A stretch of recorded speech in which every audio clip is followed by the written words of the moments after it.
amigos, buenas noches. Les habla el doctor Ramón Ramírez Erazo.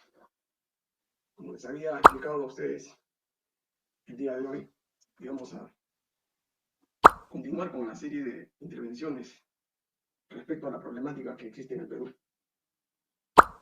ante lo que podría denominarse, ¿no?, una permanente crisis política y económica que afecta a los 33 millones de peruanos. El interés que tengo es fundamentalmente informativo y académico, en vista de que las cosas que les voy a informar, a decir a ustedes, son productos de investigaciones y trabajos que se efectúan en diversas universidades en las que trabajo y donde tengo la responsabilidad de conducir a grupos de investigadores. O sea, esta suerte de coloquio con ustedes es divulgación de data, de información, no de especulación, no de chismes, ¿no? Y vamos a tratar en estas semanas de encontrar una suerte de verdad, ¿no?, en todo este conjunto de hechos que están sucediendo en nuestro país. El día de hoy teníamos tres temas por tratar, y que tienen que ver fundamentalmente, ¿no es cierto?, con la crisis económica que ustedes pueden haberse dado cuenta en estos últimos días ha recrudecido a raíz del alza de ciertos productos alimenticios y también el sub y baja, el carrusel en el que se encuentra en estos momentos el tipo de cambio, ¿no?, el alza del dólar.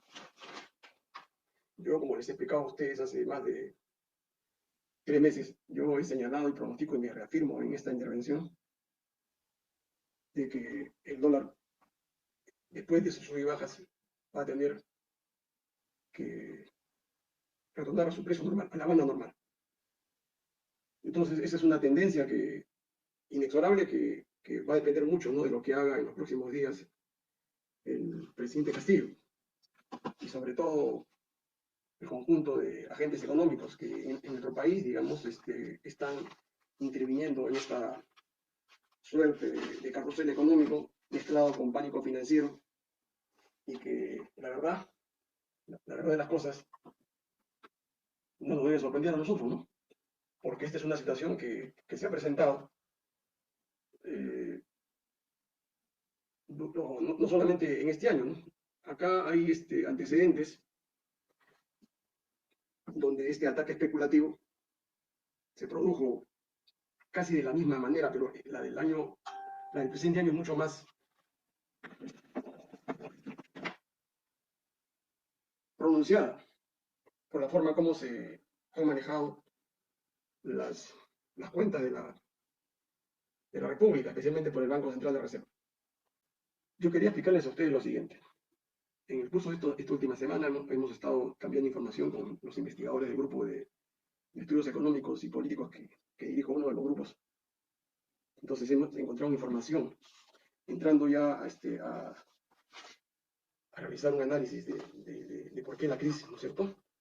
Porque esta semana fundamentalmente el problema se sigue centrando en lo que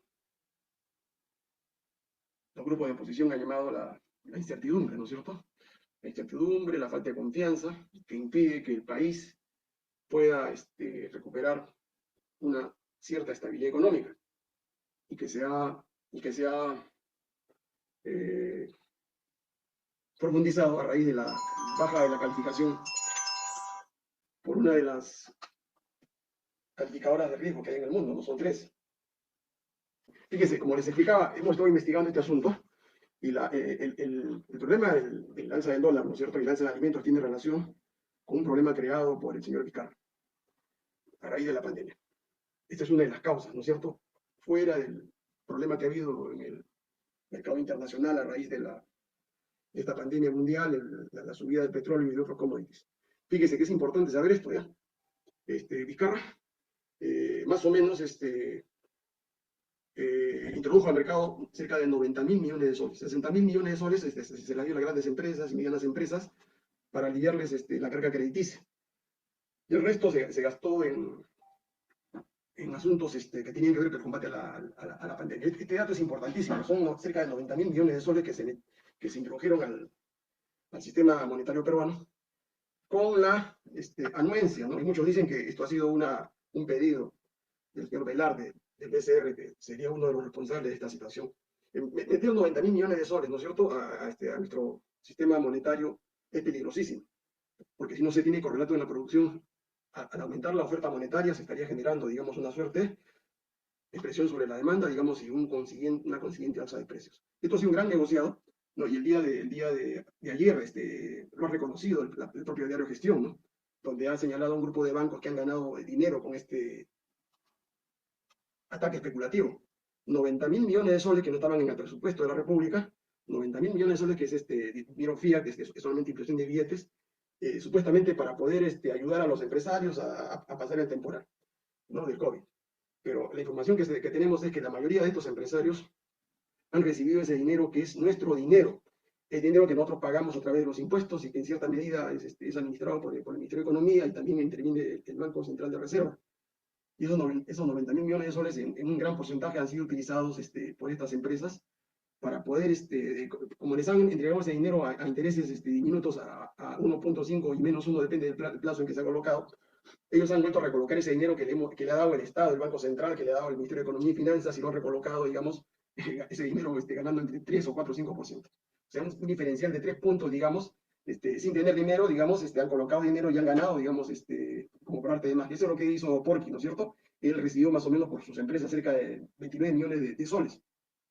Ese dinero, según informa, lo utilizó en la campaña y parte de eso lo pagaron unas deudas que tenía y otras las ha recolocado. Pero ha tenido una doble ganancia con el dinero que el Estado peruano, o sea, todos nosotros, tributa. Ese dinero, luego, cuando empezaba el pánico financiero, más o menos luego del 11 de abril, ese dinero de soles lo han convertido en dólares. O sea, ha habido una presión a la oferta monetaria en dólares en nuestro país, porque de la cuenta soles se ha trasladado a la compra de dólares y mucha de esa plata ha salido al exterior. Se calcula, los cálculos que hay más o menos es que ha habido una fuga supuestamente de capitales, aunque no son capitales, ¿no?, de inversión extranjera directa, sino son capitales especulativos golondrinos. Y ustedes ven, compraron a 3.60 y han metido 4.10.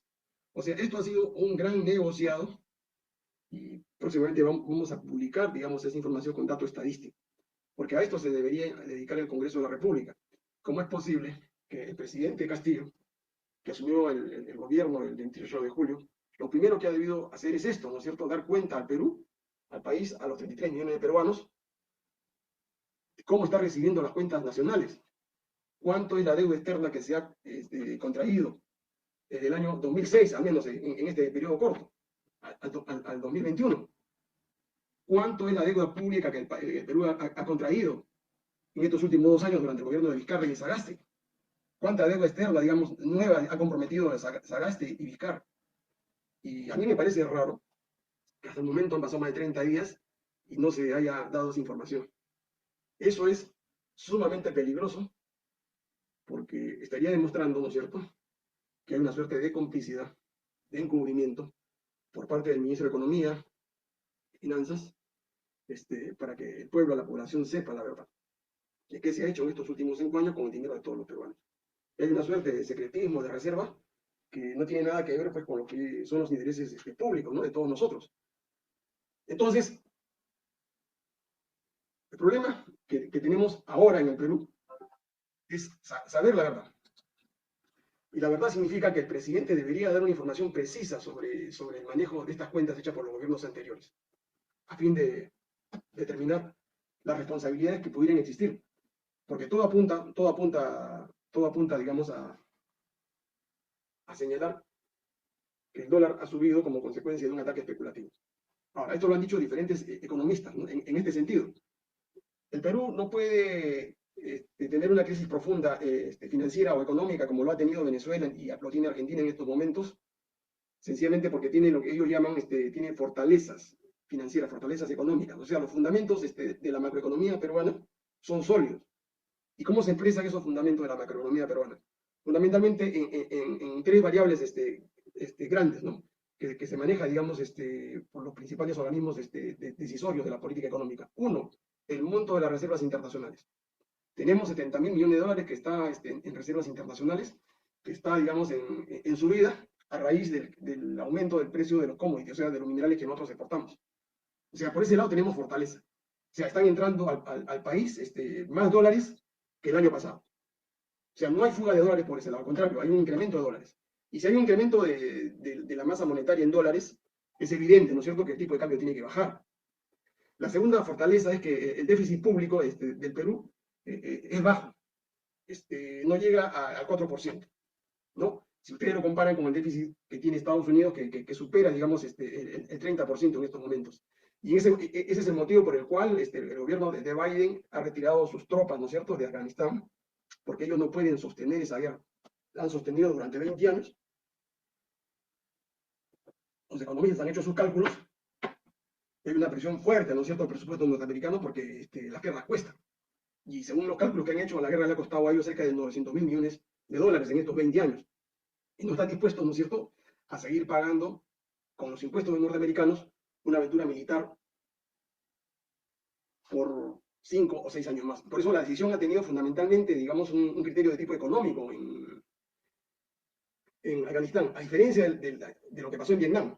Y además porque en Afganistán, digamos, geopolíticamente no es un país estratégico para los norteamericanos. Ahí no hay petróleo, no hay minerales, ¿no? Y ellos han preferido salir de ese país como lo hicieron anteriormente los rusos. Entonces, segundo criterio, ¿no es cierto? ¿Por qué la economía del país no puede estar en la situación por la que está y se trata de un ataque especulativo?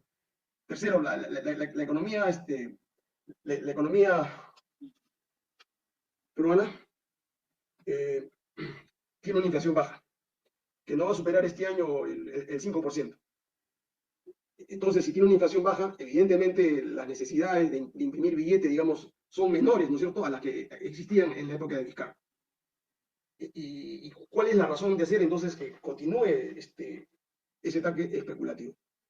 ¿No? La conclusión que nosotros hemos llegado en el grupo de investigación es que se trata de un ataque especulativo para crear un pánico financiero y que forma parte de un plan, ¿no es cierto?, de una estrategia para poder boicotear económicamente al gobierno del presidente Castillo y ponerlo ante la opinión pública, ¿no es cierto?, como un gobierno que no puede manejar las finanzas del Estado, como un gobierno que es incompetente para poder tomar decisiones de política económica, y que la indecisión del presidente Castillo de no ratificar al señor Velarde, ¿no?, y a los 4 directores que él quiere que se nombre para tener mayoría en el BCR, digamos, serían la fuente. ¿No? Pero eso es absolutamente falso, ¿ya? Porque les explico nuevamente, ¿no es cierto? El destino de este gobierno se va a decidir no por el cambio de ministro de Estado, ¿no es cierto?, que manejan carteras económicas que no tienen mayor trascendencia en la vida de nosotros los peruanos. En los ministerios se hacen negociados bastante nimios, ¿no?, excepto, ¿no es cierto?, en economías y finanzas con el manejo de la deuda externa, en energía y minas, en vivienda y construcción, en agricultura, ¿no?, y en compras en el Ministerio de Defensa y en el Ministerio del Interior. En el resto de ministerios, aparte del de educación, que es pago de planilla, el manejo económico no es tan decisivo en la vida económica. Entonces, ¿dónde está la madre del cordero? La clave, digamos, del modelo económico neoliberal que tenemos está en el manejo del Banco Central de Reserva. Y se lo digo nuevamente a ustedes. Si el presidente Castillo ratifica al señor Velarde y a los 4 directores neoliberales que él quiere que designen, con la complicidad del señor Pedro Franque, estaría liquidando toda opción de gobierno, toda opción de cambio en este país. Sería el peor error que cometa el presidente Castillo. Y por eso es que en estos momentos el problema ya no es el ministro de Trabajo, a quien acusan de ser el miembro del Movadez o del Sendero Luminoso, no, el problema no es el ministro del Interior, señores, eso es una cortina de humo.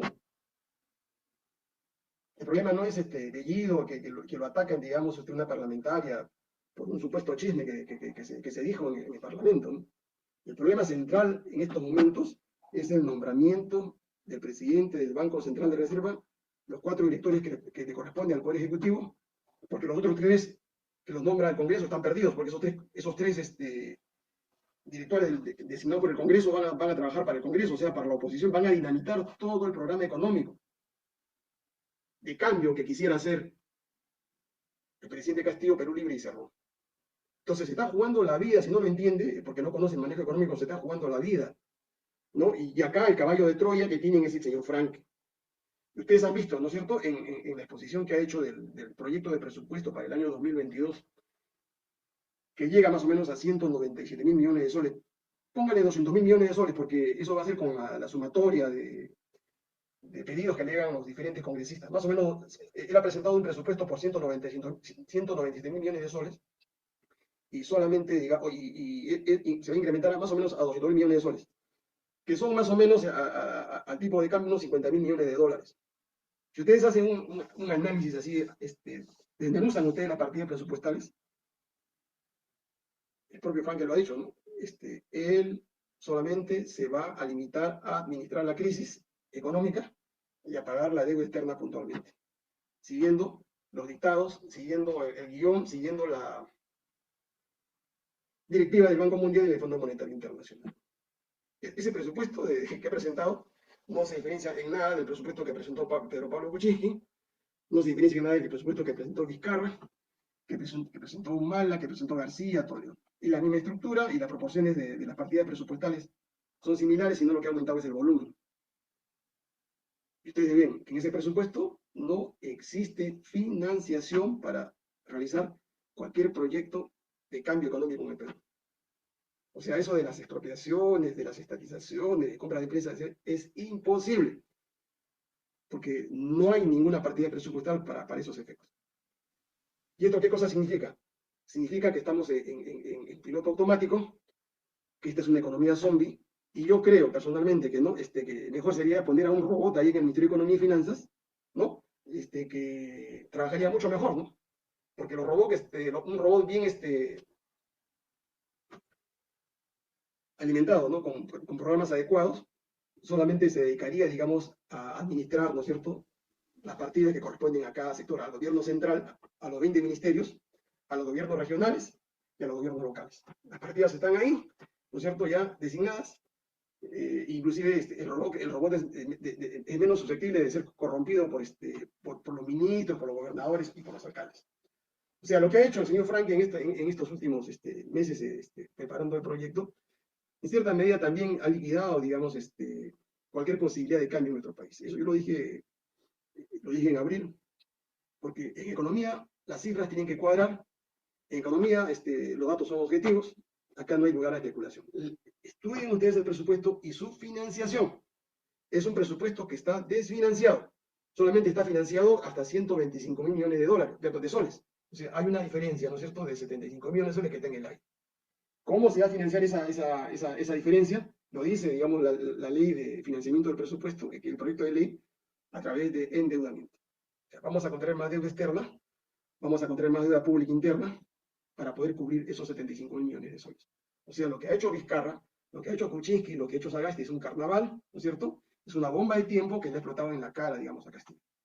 Y hasta ahora parece, ¿no?, que no dimensiona, ¿no?, la bomba que ha dejado en las manos, ¿no? Y esto recién se ha podido, digamos, conocer a raíz de la publicación de los proyectos de presupuestos que están, digamos, colgados ahí en la página del Ministerio de Economía y Finanzas.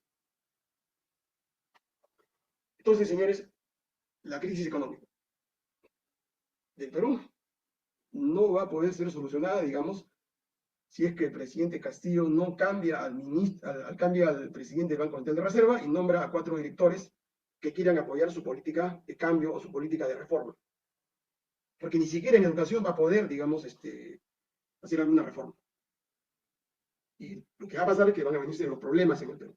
Y lo acaba de decir el propio Frank, ¿no? Él ha señalado, contradiciendo lo que ha dicho el presidente, que el año 2022 no va a haber aumento de sueldos y salarios. O sea, todos ustedes, todos nosotros, nos vamos a quedar con los sueldos que tenemos congelados desde el año 2019, ¿no? Un sueldo que ha perdido su poder adquisitivo más o menos en un 15%. O sea, nominalmente el sueldo mínimo es 930, pero si ustedes suman la inflación más la devaluación de la moneda, la capacidad adquisitiva de los sueldos, más o menos está en 805, 808 soles. O sea, lo que nominalmente es 930, equivale ahora en capacidad de compra 805 soles. Y el señor Franque ha dicho que no va a haber aumento de sueldo y salario, que no es justo, no es equitativo, ¿no? Porque si el sueldo mínimo ha perdido capacidad, digamos, de compra, lo mínimo que tiene que hacer un gobierno, ¿no? Es tratar de reintegrar, ¿no? Reintegrar la capacidad de compra. Entonces, ahora las cosas se están aclarando y en este punto de la crisis económica, la salida la tiene en sus manos el presidente.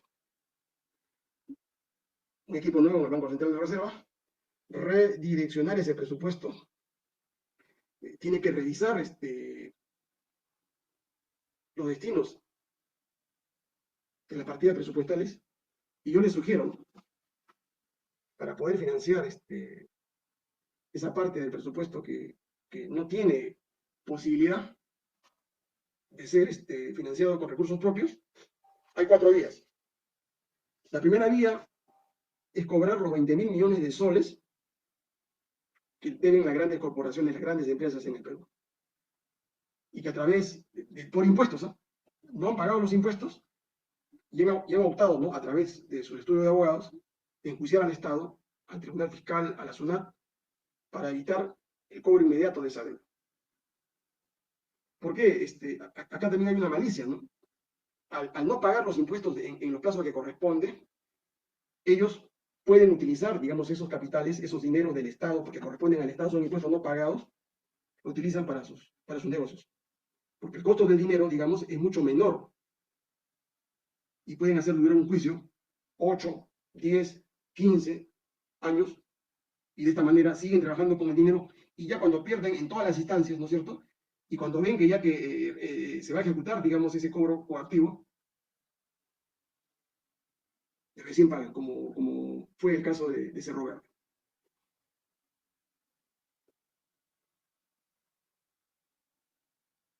Son 20.000 millones de soles que están ahí, entre el Tribunal Fiscal, SUNAT, Juzgado Contencioso y el Tribunal Constitucional.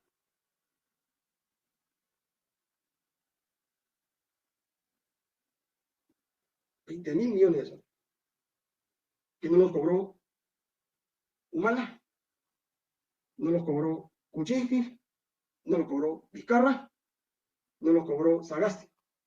La pregunta es ¿por qué? Porque los grandes estudios, las grandes empresas, encontraron la forma de burlarse, de no pagar al Estado. Mientras a una bodega, mientras a un pequeño negocio se le cierra, digamos, el local, cuando no paga pequeños tributos que el Estado le acota,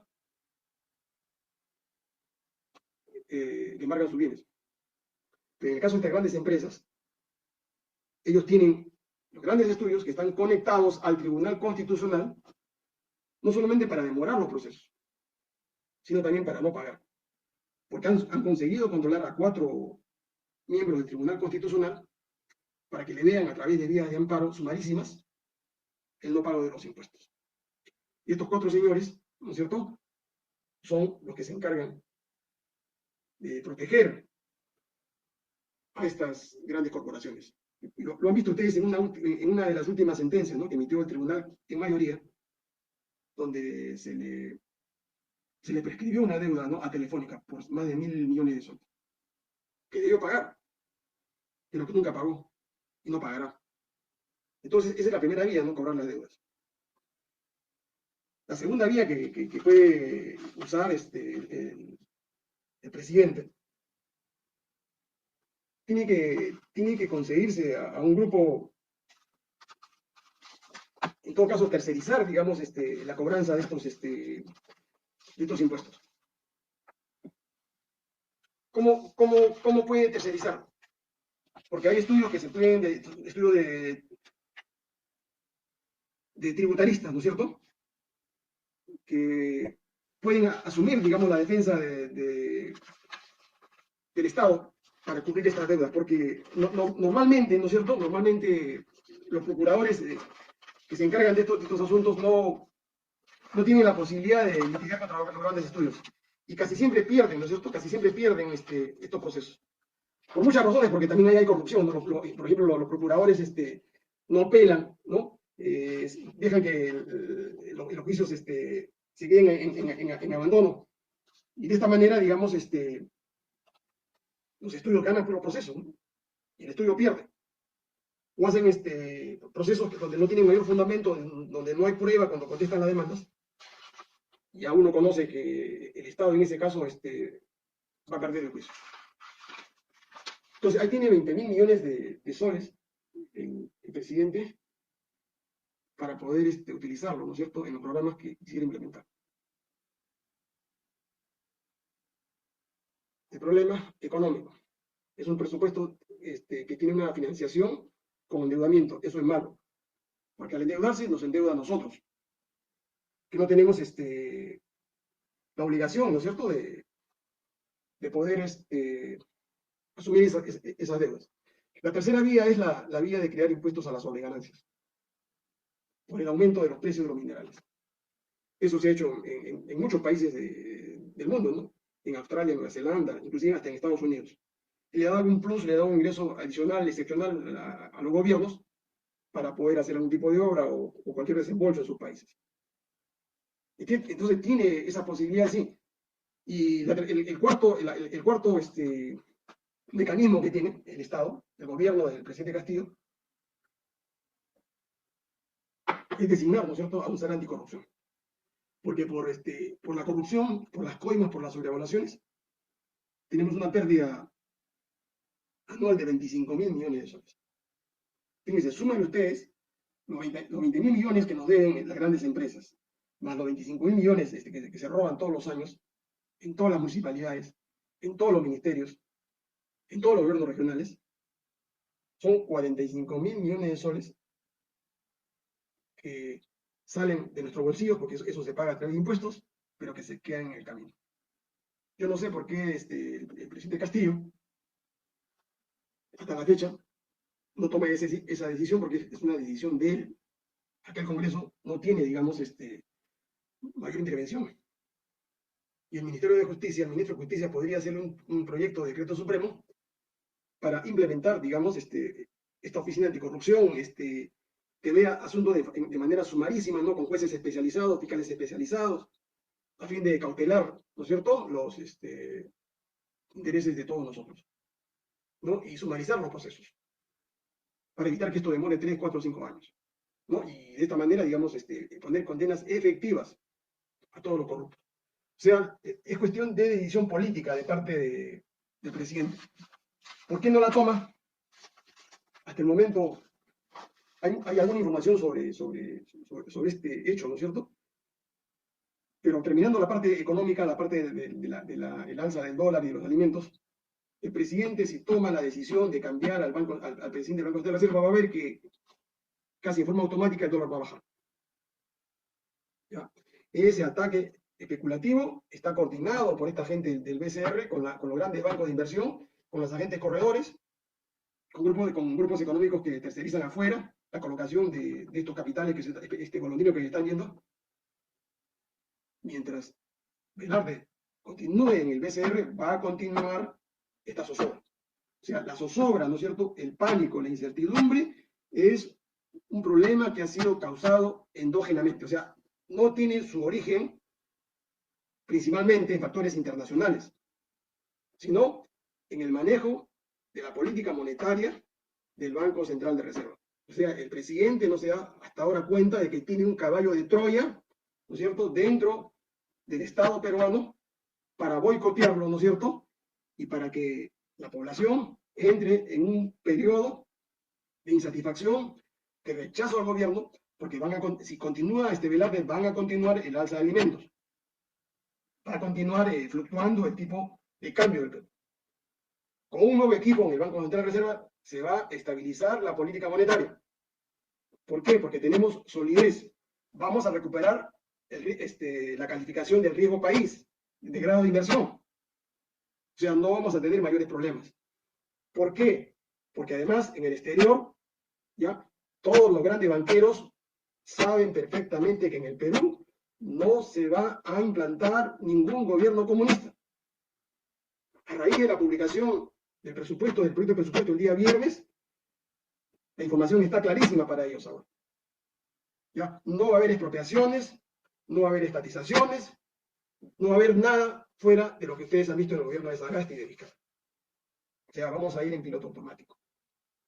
Segundo, ellos también saben, ¿no es cierto?, que el proyecto de asamblea constituyente que está impulsando un sector de Perú Libre y que ha sido estudiado por grandes estudios y gente que conoce, tiene un defecto congénito, ¿ya?, que lo hace inviable en esta coyuntura.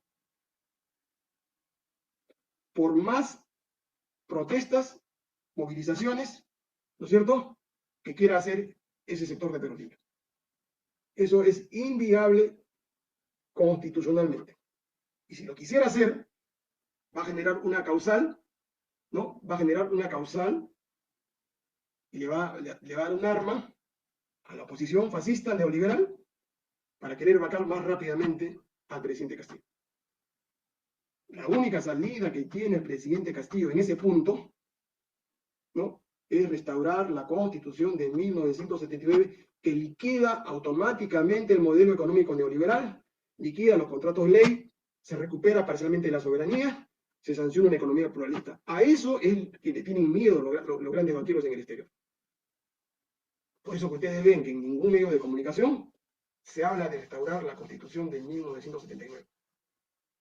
¿No? Los señores que están pregonando, digamos, acá en el Perú, la Asamblea Constituyente, están equivocados. Esto no es Rusia 1917. Lean bien la tesis de Lenin. Lo han leído al revés. Del poder dual en Rusia. Esto no es Chile 2020. Están desinformados. En Chile, para llegar a la Asamblea Constituyente o Convención Constituyente en la que se encuentran, ¿ya?, y se los digo ahora con toda claridad porque he escrito un estudio que me han pedido que haga, a raíz, ¿no es cierto?, de la movilización social, a raíz de la protesta, a raíz de los muertos que han habido en Chile el año pasado, Piñera y toda la clase política chilena neoliberal, muy a su pesar, para tratar de salir de ese entrampamiento, tuvieron que llegar a un acuerdo político, ¿ya?, y pasaron por el aro de la Constitución pinochetista. O sea, en el Congreso se llegó a un acuerdo político entre la oposición y el gobierno para reformar la Constitución pinochetista. Porque ahí no estaba permitida, como en el Perú, como en la Constitución fujimorista, que son casi hermanas gemelas, no está permitida la Asamblea Constituyente de manera directa. Entonces, ¿qué es lo que hicieron en Chile? ¿Qué es lo que han hecho en Chile? Han tenido que modificar el artículo 300, me parece 42 de la Constitución, que es similar al artículo nuestro, al artículo 216, que tenemos nosotros, es un artículo similar, ¿no?, que establece la forma como se debe reformar la Constitución. Nosotros tenemos el artículo 206. ¿Qué cosa han hecho los chilenos? Los chilenos han introducido un párrafo, ¿no?, a través de una reforma constitucional hecha en el Congreso chileno, donde se establece como tercera posibilidad la convocatoria a una asamblea constituyente. O sea, primero han reformado la Constitución pinochetista y luego de eso han reformado la Constitución mediante un acuerdo político y han sancionado una norma ahí, ampliatoria, y luego de eso recién se han ido al referéndum. En el referéndum se le pregunta a los chilenos, al amparo de la reforma constitucional, si ustedes, chilenos, están dispuestos a que se reforme la Constitución total o parcialmente a través de una convención, de una asamblea constituyente o de una convención mixta, ¿no?, de congresistas y autoridades, representantes elegidos por el pueblo, 50-50. Entonces los chilenos, por más del 50%, han votado por la convención constituyente. O sea, esto, lo que ha habido en Chile no tiene nada que ver con lo que están pregonando acá en el Perú, ¿no? De querer hacer por vía directa el referéndum, y todo aquel que diga lo contrario está en un error. Cualquier estudiante de Derecho que sepa algo de Derecho Constitucional sabe perfectamente que los mecanismos de reforma están ahí señalados a través de un procedimiento, ¿no es cierto?, que no es solamente el que se ha hecho en el Perú, lo mismo se hizo en Venezuela. Primero se modificó esa constitución y luego se fue al referéndum y luego se fue a la Asamblea Constituyente. Pero para nosotros, y para muchos juristas que conocen de derecho constitucional, la vía más directa, ¿no es cierto?, es restaurar la Constitución de 1979. Como les he dicho varias veces, es una constitución mucho más avanzada que la Constitución del 93. Esa Constitución del 79 está siendo copiada en parte por los chilenos en 2021. Uno de los artículos fundamentales es el que define al Estado. Los chilenos ahora están diciendo, ¿no?, que Chile es un Estado social y democrático, ¿no? Definición que está en el artículo 45 de la Constitución del 79. Que hay una economía plural que dice lo que dice la Constitución del 79. ¿Ya? Pero eso no es lo más importante. ¿Ya? En Chile la Constitución de Pinochet y las anteriores no tenían la cláusula pétrea que tiene esta Constitución del año 79. Por eso el caso nuestro del Perú es un caso excepcional en el mundo. No existe otra constitución que tenga la cláusula pétrea del artículo 307, que es una cláusula imprescriptible. Y así no lo haga Castillo, lo hará otro gobierno, ¿no?, otro presidente que quiera, digamos, a su patria y que quiera recuperar los intereses nacionales, ¿no? Y sobre todo, ¿no?, también les expliqué una oportunidad. No solamente se cancela automáticamente el modelo económico neoliberal y los contratos de ley, sino que se produce lo que se llama una nulidad ipso iure. La Constitución, de esta manera, del 93, la Constitución pinochetista, la Constitución fujimontesista, jamás existió en el Perú. Y todos los actos de corrupción, todas las leyes, todas las privatizaciones, todos los robos que se hicieron en el Perú, podrían ser objeto de restitución por parte de aquellas empresas mafiosas, ¿no es cierto?, que se han enriquecido de forma indebida, de forma ilícita, con el patrimonio de los peruanos. Ese es el temor que tienen. Nulidad ipso iure de los actos cometidos, ejecutados con la Constitución pinochetista. Eso no se va a poder hacer con una Constitución nueva, que en el hipotético caso que yo niego, que acuérdense de mí, jamás va a haber constituyente en el Perú, por lo menos hasta el 2021. El 2021 veremos. Pero supóngase en el caso de que por un milagro, ¿no?, se convoque a un referéndum, se llame, se reforme la Constitución, y luego la constituyente en un año haga una nueva Constitución que podría regir a partir del 2024-25, o sea, cuando ya Castillo terminó su gobierno. Si se produjera eso, esa Constitución rige de aquí, 2025, hacia adelante. 2026, 2027, 2028. No rige hacia atrás. Entonces, esa nueva Constitución que está implementando Bermejo, que quiere implementar algún sector de Perú Libre, estaría convalidando todos los robos, el saqueo que se hizo en el Perú desde el año 93 hasta el 2024, cuando se haga esa Constitución. Porque esa Constitución, esa nueva Constitución que haría este grupo, estaría legalizando los latrocinios, el saqueo que se hizo con la Constitución fujimontesista. ¿Ya? Y eso es peligroso, porque se le estaría dando una agua bendita, se le estaría dando legalidad al golpe de Estado, ¿no?, al golpe a la democracia, al robo al interés público. Cuando lo que debemos hacer es restaurar la Constitución del 79, se anula ipso iure todo lo que se ha hecho en ese periodo y luego se continúa por tracto sucesivo. ¿Ya? Entonces, esa es la salida, para mí, política más importante que podría implementar incluso el presidente Castillo para evitar su vacancia. Si es que es inteligente, no creo en sus asesores, porque lo están llevando por el despeñadero, pero asesórese por otra gente que tenga expertise, que conozca sobre teoría constitucional. En este punto, crisis económica, tipo de cambio, la baja de la calificación de Moody's, la subida de los alimentos. Solución, la salida de Velarde, ¿no?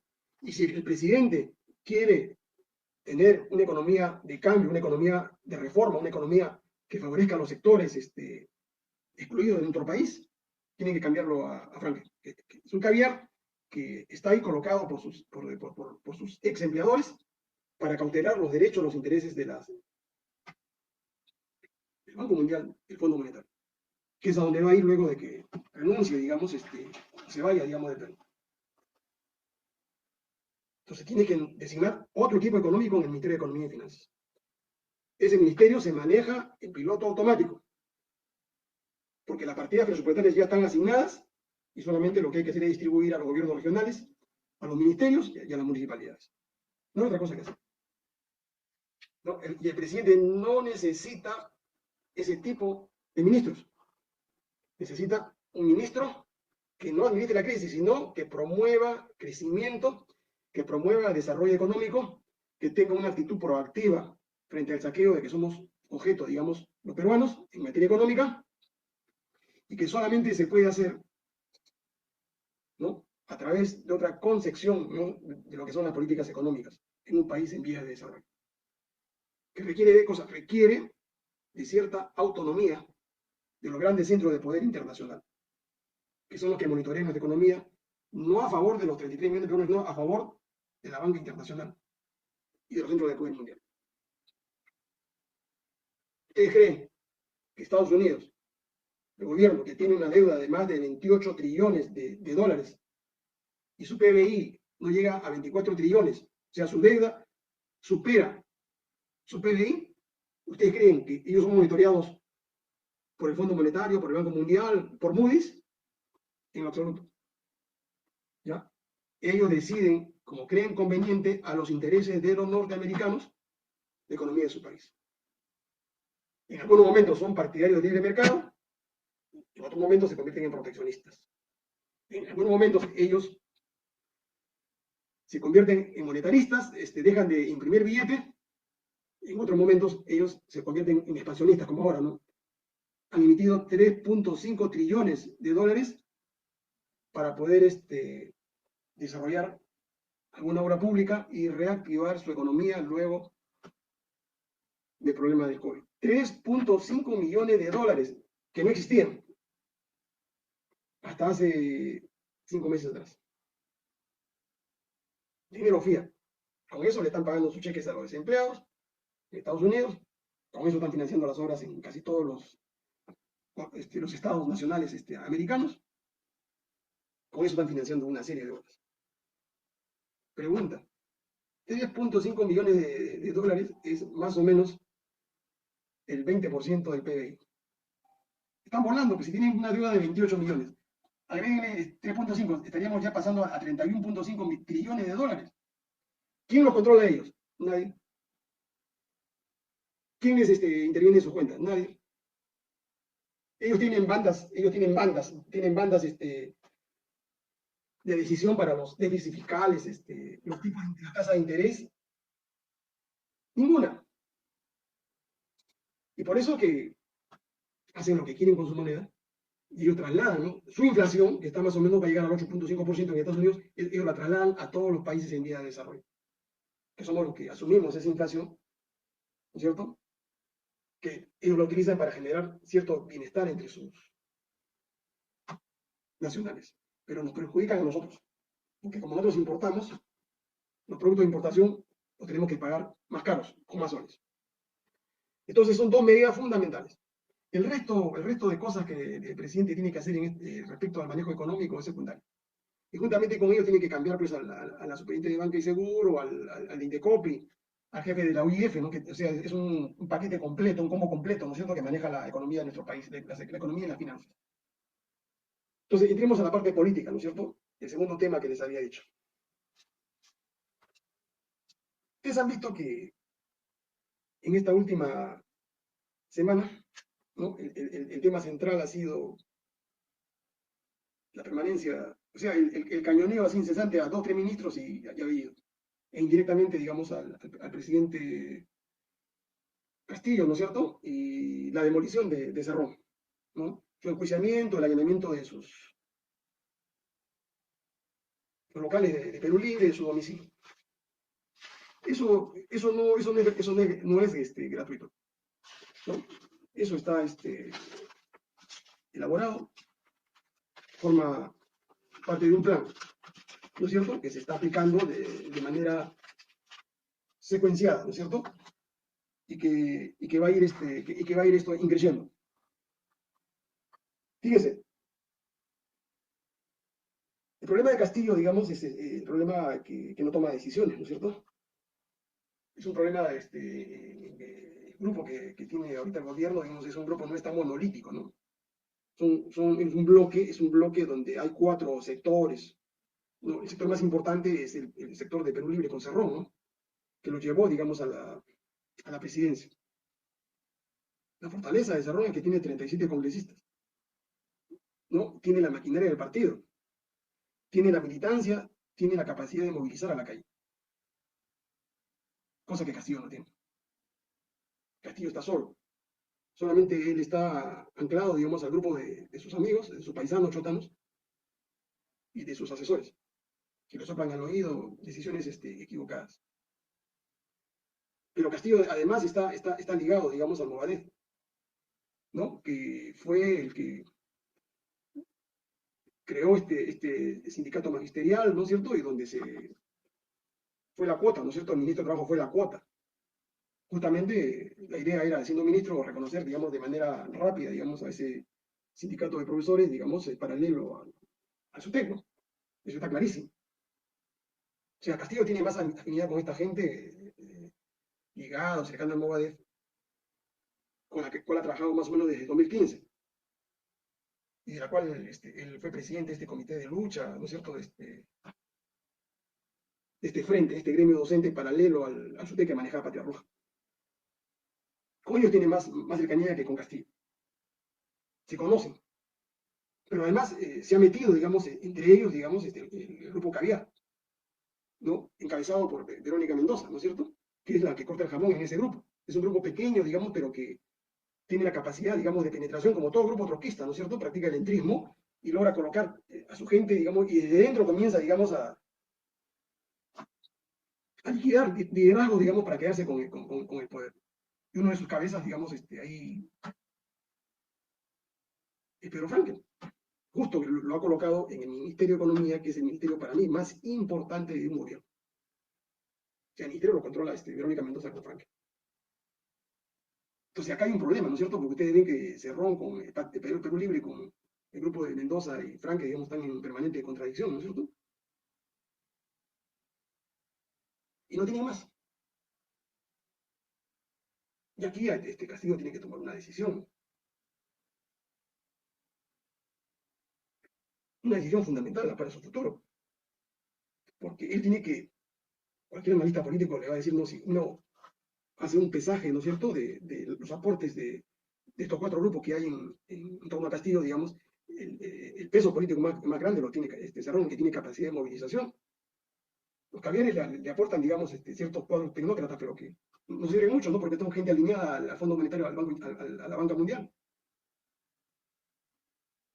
Y los amigos chotanos y sus paisanos y asesores solamente son un grupo pequeño, ¿no es cierto?, de abogados, de asesores, de seguridad, que le soplan al oído las cosas. O sea, no hay más gente. Entonces, su alianza natural es con Perú Libre. Más allá que Cerrón lo metan preso o no lo metan preso. Porque es el que va a poder sostenerlo, ¿no es cierto? Si Castillo rompe con Perú Libre, como organización política, estaría cometiendo un grave error. Estaría prácticamente haciendo un harakiri.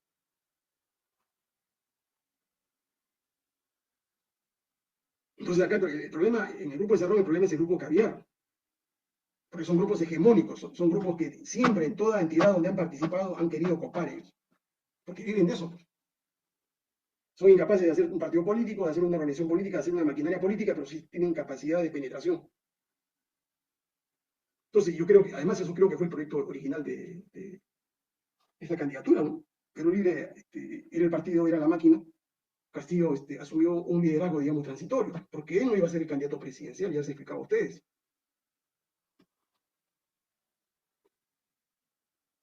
Entonces acá tiene que decidir. Y no tiene prensa.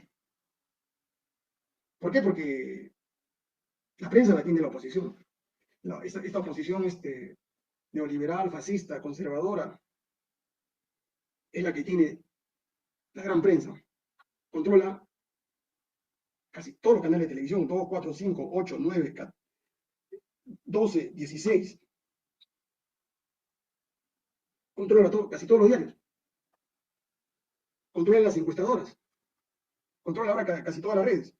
Tiene ahí un ejército de troles como los que aparecen acá, ¿no?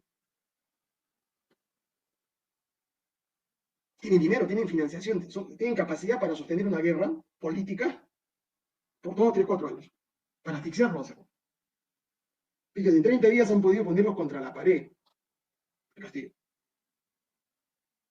Y han logrado arrinconarlo y que Castillo se esconda, porque no tiene capacidad política de respuesta. Entonces la oposición tiene los medios. Y ustedes me dirán por qué es importante los medios, porque después Gramsci lo dice, ¿no es cierto? Y los neoliberales han tomado de Gramsci, ¿no es cierto?, el concepto de hegemonía ideológica, cultural, política. Tiene la capacidad de capturar la mente, ¿no es cierto?, de la mayoría de la población. Porque a través de psicosociales, con una narrativa falsa, con un fake news repetitivo, ellos pueden convertir una falsedad en una aparente verdad. Y la gente le creyó, le va a creer. Ya hicieron un experimento, ustedes, acuérdense ustedes. Acuérdense en noviembre pasado, cuando golpearon a Merino, yo no lo quiero defender, ¿no?, cuando dieron un golpe de Estado para bajarlo a Merino, ¿no?, de Acción Popular. Ese fue un operativo, es un plan orquestado por todos los medios y en menos de 24 horas lograron movilizar a la manada. Hicieron creer, digamos, que era un golpe contra la democracia, que era una dictadura, etc, etc. O sea, ya han demostrado su capacidad, ¿no es cierto?, de lavarle la cabeza a millones de peruanos, que tontamente salieron a marchar, no sabían por qué marchar, pero ellos querían estar ahí en Hanoi, como decían en San Marcos. Hay muchos alumnos de San Marcos que me han explicado cuál ha sido el origen de esto, y murieron alumnos, ¿no es cierto?, a quienes indirectamente a través de sus compañeros los he referenciado. En San Marcos, sin la guerra, carne de cañón. Supuestamente gente de izquierda, ¿no?, pero que estaba siendo instrumentalizada por estos grupos fascistas. Entonces ya ellos han probado su capacidad de lavarle el cerebro, la cabeza a miles de personas. ¿Qué es lo que pasa? Están esperando el momento. Están esperando que Castillo cometa más errores, ¿ya?, para darle el tiro de gracia. Y ahí no va a haber contemplaciones, ¿no? Ahí no existe transacción. Ustedes me dirán por qué. Muy simple, señores. El problema de fondo, ellos saben que Castillo, Cerrón y Perú Libre no es un gobierno comunista. Ellos lo saben perfectamente bien. Y ahora, con la publicación del presupuesto de la República, el día de hoy lo saben perfectamente bien que no va a haber estatización, no va a haber expropiación alguna, no va a haber cambio de fondo alguno.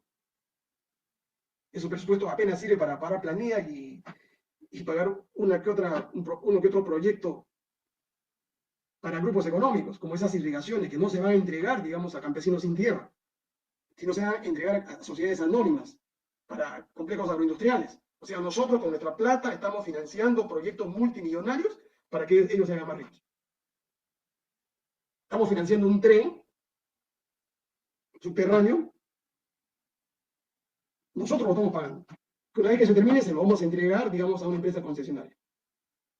Cuando esa no es la forma de hacer el crecimiento y desarrollo de un país.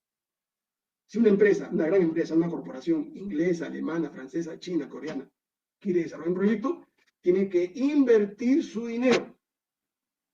5.000, 10.000, 15.000 millones de dólares, tiene que invertirlo, traer su plata al Perú, desarrollar el proyecto, por ejemplo, desarrollar el tren eléctrico, desde los estudios de prefactibilidad hasta la ejecución del proyecto, y a cambio de eso, el Estado peruano, el gobierno peruano, le da la concesión.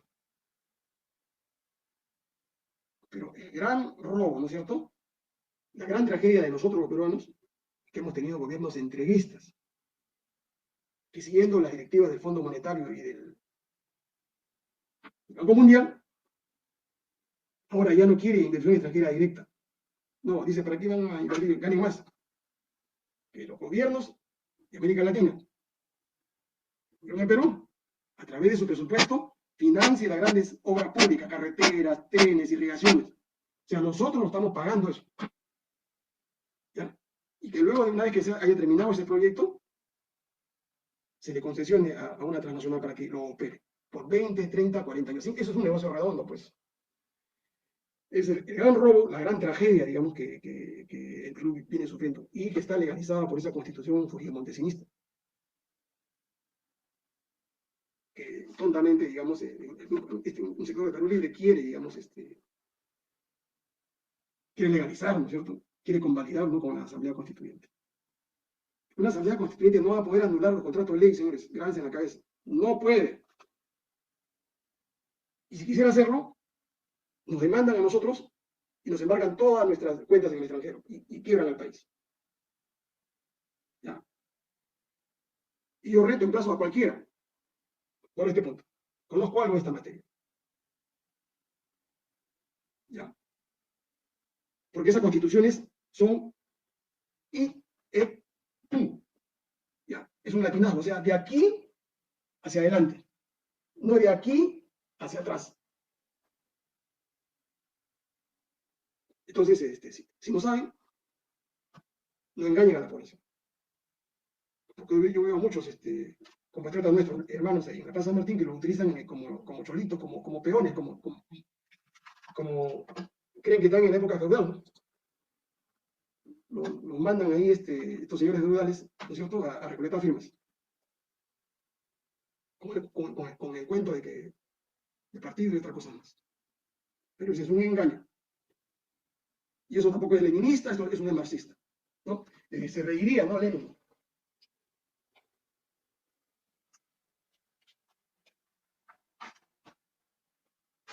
Lenin se reiría y mandaría a fusilar a todos esos que están haciendo ese tipo de recolección. Lean este libro. No se dejen engañar. Si ustedes quieren hablar de marxismo-leninismo, lean. ¿Ya? Y esto lo escribió Lenin precisamente para desenmascarar a todos esos revisionistas y oportunistas que engañaban al pueblo. Y eso es parte, ¿ya? Parte de 10 volúmenes. De 10 volúmenes. Si quieren saber algo del leninismo. ¿Ya? Este curso, digamos, para mí es un año. Juntamente con la teoría marxista original y lo que se llama maoísmo. O sea, el marxismo, que es una cosa, el leninismo, que es otra cosa, y el maoísmo. Entonces, eso no tiene nada de revolucionario, ¿no? Eso es como dicen, es una pelotudez burguesa, ¿no es cierto? Es una farsa, es una mentira, ¿no es cierto? Que a muchos jóvenes que no saben, los están engañando. Lean a Lenin. Lean a Lenin. No me crean a mí. Entonces, las cosas están claras acá en el Perú. Entonces, ¿cuál es el problema de fondo? Mira, doctor, el problema de fondo es muy simple, les expliqué a ustedes. El problema de fondo es que no quieren que se cambie el modelo económico neoliberal. La cuestión de confianza, la vacancia, las firmas, el referéndum, ese es un cuentazo. Lo que no quieren es el cambio de ese modelo económico neoliberal, que es el único modelo en el mundo entreguista, saqueador, es el único, no existe ni en Chile, que ha empobrecido al Perú y que desde el año de 1992 al año 2020 ha permitido que salgan del país 350.000 millones de dólares como sobreutilidades, como sobreganancias. ¿Por qué? Porque esa constitución fujimontesista permite ese tipo de saqueo. 350.000 millones de dólares, casi 2 presupuestos de la República, permitida por esa constitución. O sea, no van a vacar a Castillo o meter presos a Cerrón porque sean comunistas. Escuchen bien lo que les digo, ¿eh? O porque solamente un idiota podría creer que acá hay un gobierno comunista, un ignorante, ¿no es cierto?, que no tiene el menor sentido de la política, ¿no? porque eso es un psicosocial. Todo lo que transmiten en Huila, lo que transmiten en los canales de televisión es una gran mentira. Y que el gobierno te manda a los comunistas. Eso es absolutamente falso. Dice, si creen que Castillo y se van a hacer una revolución acá por la vía armada o van a plantear una dictadura, eso es absolutamente falso. Ellos lo saben, señores, ellos lo saben. Eso no va a ocurrir en el Perú porque Perú Libre no es un partido que pregona la lucha armada como lo pregonaba Sendero Luminoso en forma abierta. Y en los hechos, desde 1980 hasta su derrota definitiva el 11 de septiembre de 1992. Porque ese proyecto senderista estaba condenado al fracaso, al colapso, a la derrota. Porque era un proyecto de un megalómano, de un psicópata, que no entendía lo que pasaba en el Perú. El Perú cambió a partir del golpe militar de 1968 hasta el 75. Si se hubiese dado una revolución campesina el año 68, 69, 70, sin intervención de la Fuerza Armada, sin el golpe militar, si hubiese dejado los grupos de poder en el Perú, hubiesen dejado que Haya de la Torre asuma la presidencia del año 69, ahí sí se hubiese producido. Porque ellos, con la superconvivencia, querían prolongar el régimen semifeudal en el Perú. Pero los militares, desde el año 62, ya sabían, con la lucha campesina de Evo Blanco, en la convención, sabían con la guerrilla del 65, con Delacuen Uceda, sabían que esto, en el Perú, era una olla hirviendo, que podía estallar en cualquier momento. Y por eso que los militares se adelantaron a la revolución social que podía haber estallado en el Perú. Y lo que hicieron fue hacer una reforma agraria. Yo no lo digo yo, son documentos de la CIA. Son documentos de la Fuerza Armada. ¿Para qué dieron el golpe del año 68? Para favorecer el desarrollo del capitalismo y liquidar las relaciones semifeudales que había en el Perú. Las relaciones de servidumbre. Eso no implicaba una revolución democrática. No, eso eran intereses del imperio del grupo de poder. Entonces el proyecto senderista se liquidó el año 92 con la captura de Aymael, porque Aymael tenía una concepción equivocada. De todas formas, ¿no? Parafraseando a Luis XV, el Estado soy yo, ¿no? Aymael cree, ¿no es cierto?, que el partido, que la revolución es él. No, señores, lean ustedes la historia del mundo. La revolución son movimientos sociales, son movimientos de masas. ¿No? Y por eso que cuando cayó Aymael, al estar preso, se firma el acuerdo de paz y capitula. Ahí murió el senderismo. Como también está en proceso de extinción el fujimorismo.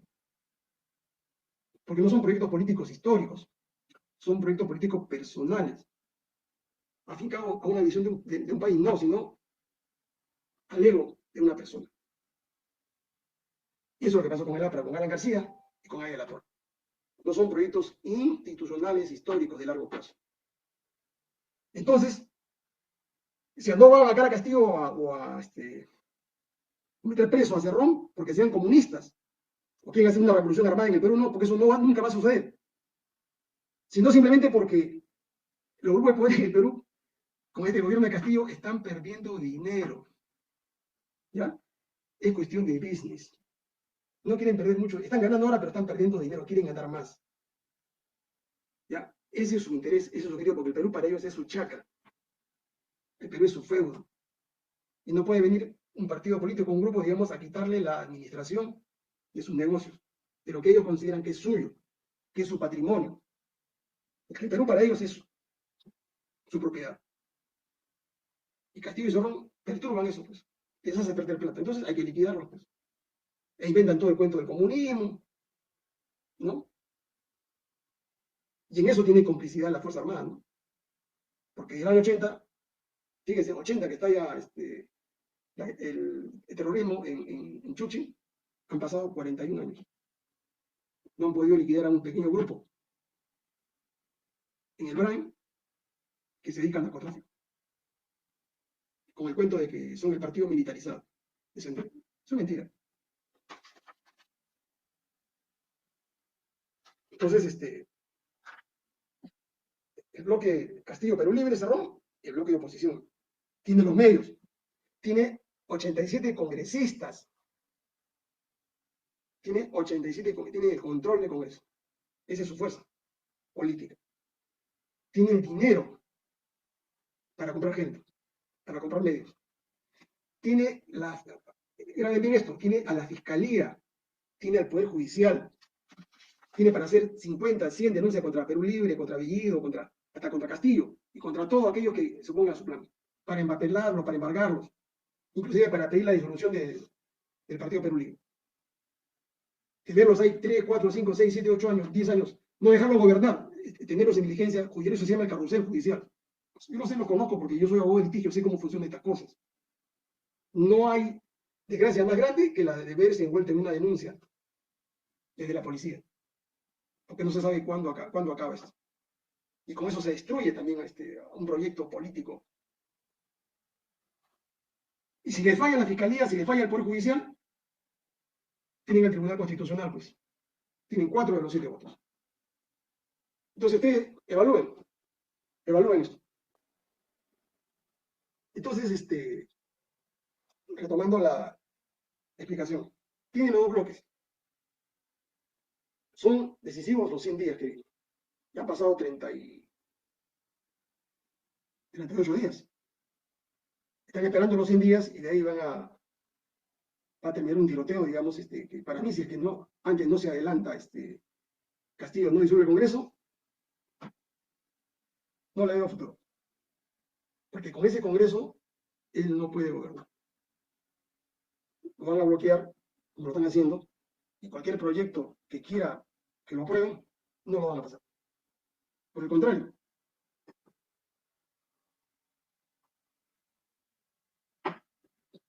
Pero es un momento que ahora termino esto para que me hagan ustedes las preguntas y aclarar algún concepto que no haya quedado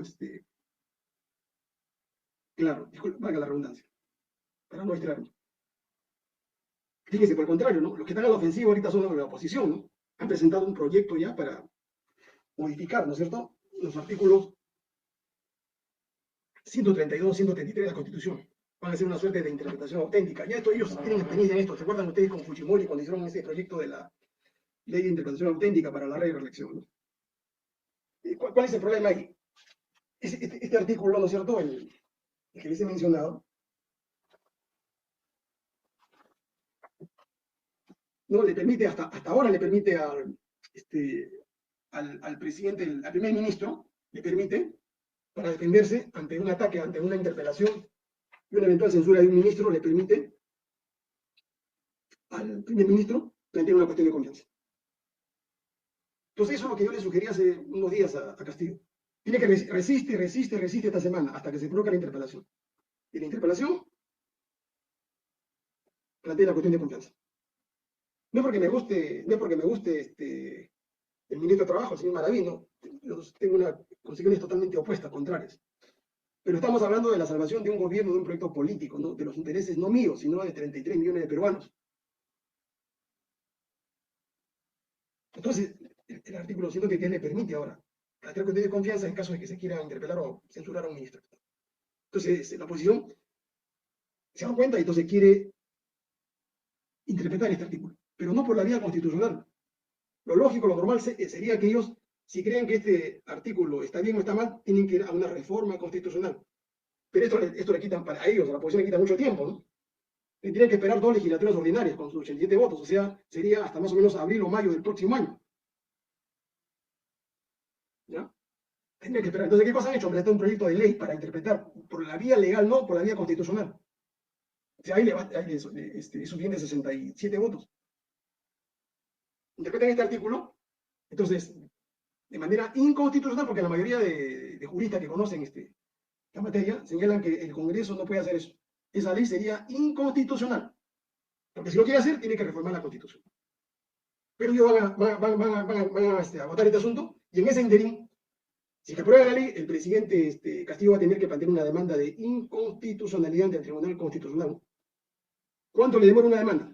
2 o 3 meses, hasta que se pronuncie el tribunal. 3 meses. Pero en esos 3 meses van a tumbarse a todos los ministros que quieran. Y el primer ministro no va a poder plantear ninguna cuestión de confianza. Entonces, ese es el plan. Y en el interín, en esos 3 meses van a buscarle una causal de vacancia de Castillo por incapacidad moral. Si en esos 3 meses logran tener la vacancia, lo van a decapitar. Así sin contemplación. Entonces, ven ustedes el plan que tienen ellos, ¿no es cierto? Para vacar a Castillo.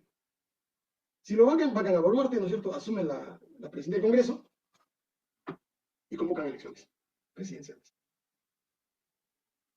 ¿Ya? Entonces, están apostando a eso. No quieren llegar hasta el 2026. Ya ellos han hecho su evaluación, han sacado el dinero que van a perder en estos 5 años. No, tienen que hacerlo ahora. Como decía un fascista chileno, hay que hacerlo de manera rápida, cruenta, digamos, y sin contemplaciones. ¿Qué puede hacer ante esta situación Castillo? Poco. Liderazgo y runtos. Saber distinguir la contradicción principal de la contradicción secundaria. Saber quiénes son los enemigos, los amigos del pueblo y quiénes son tus enemigos.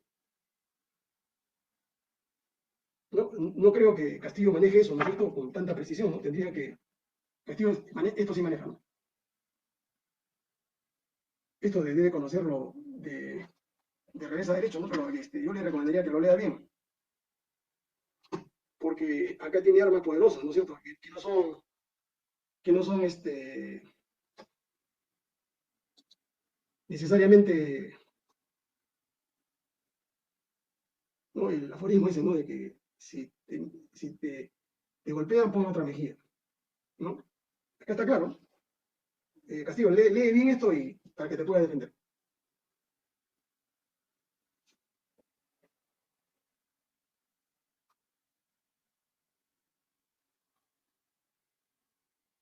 ¿Qué hacer? ¿Qué hacer?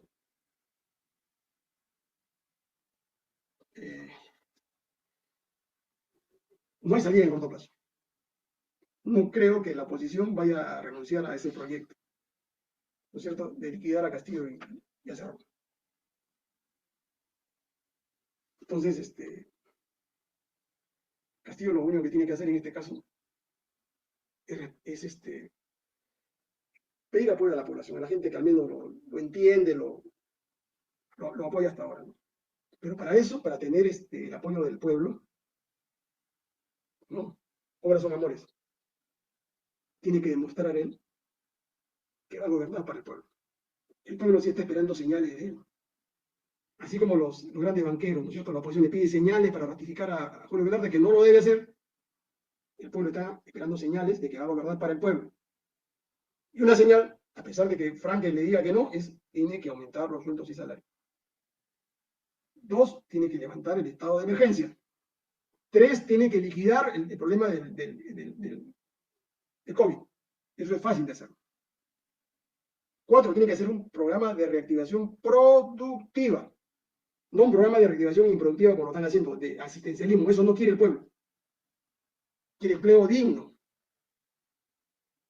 Quiere seguridad para su familia.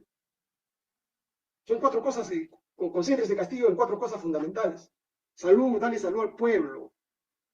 Termina el COVID, potencia los hospitales. No importa que te endeudes si vas a reconstruir los hospitales, un hospital por región.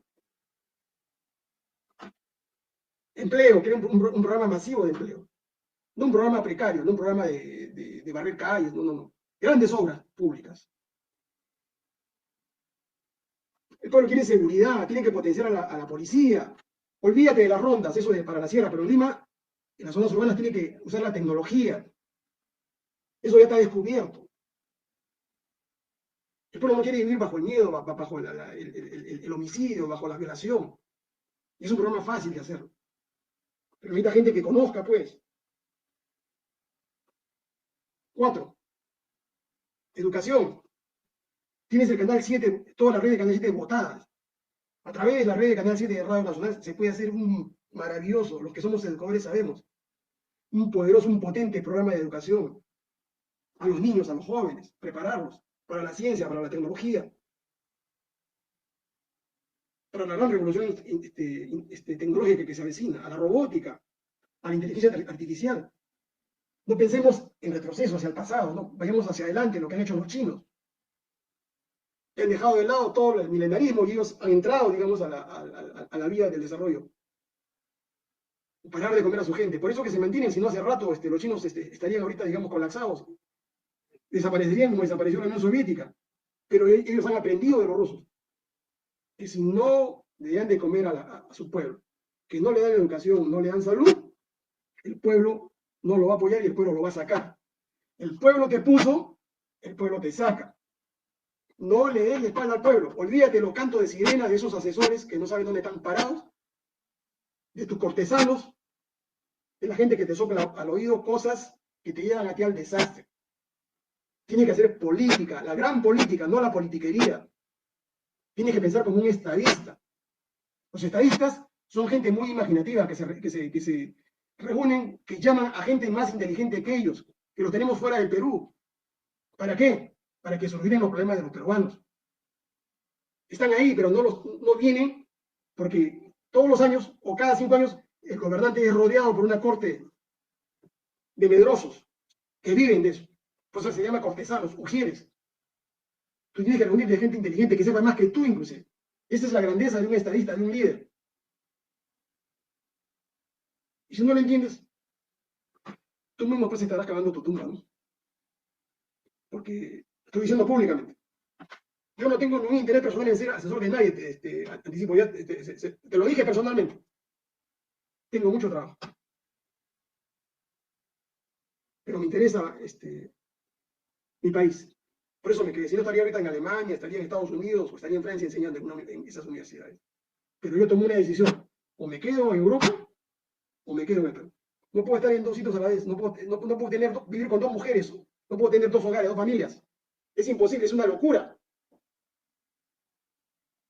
Entonces yo decidí quedarme en mi país y lo poco que sé, ahora lo estoy diciendo. Yo no quería hablar, pero mis amigos me dicen, habla, no te calles. Si me callo sería un cómplice. Y por eso que estoy hablando. ¿El Perú tiene salida? Tiene salida. ¿Es viable? Es viable. ¿Tenemos dinero? Tenemos dinero. Pero se nos roban, pues. ¿Tenemos recursos? Tenemos recursos. Tenemos más recursos que Chile, que Argentina. Argentina no tiene selva, no tiene turismo. Tenemos más recursos que Brasil. Brasil no tiene sierra, no tiene minas, como las que tenemos nosotros. Tenemos más potencial que Colombia, que Venezuela. ¿Pero qué es lo que falta? Lo que falta son líderes, son estadistas, son equipos, ¿no? Honestos, capaces y que le digan la verdad a su pueblo. Pase lo que pase. Y no oír los cantos de sirena. Mire, yo he puesto esto para mí me parece fabuloso, ¿no? Esto me parece fabuloso. Esto es nuestro.